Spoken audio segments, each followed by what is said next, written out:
আমি কে, তাই না?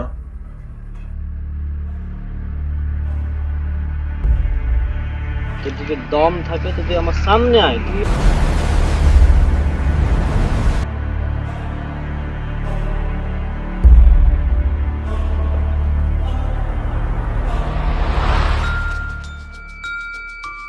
শয়তানকে আমার কাছে আসতে দেওয়া যাবে না।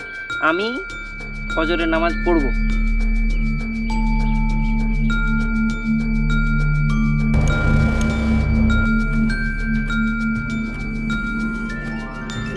তাই না? এরকম কোনো তো জায়গাই নেই আমার জানা মতে। ছিল ভাইয়াকে একজন ফোন করলো। হ্যাঁ, আচ্ছা মাহিম ভাই, একটা হুম। কথা ছিল। কি? ওই কালকে ভাইয়া তে আয় আমি বলছি।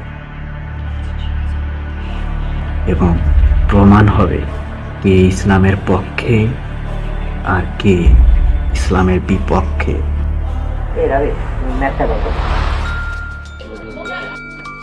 ভাইয়া কি জানি কোথায় জানি রিসার্চ করতে গেছে, বলছে আসতে দেরি হলো।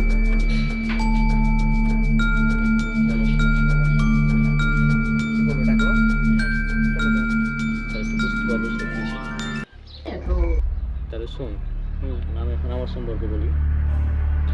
কে এ এ ভাইয়া এ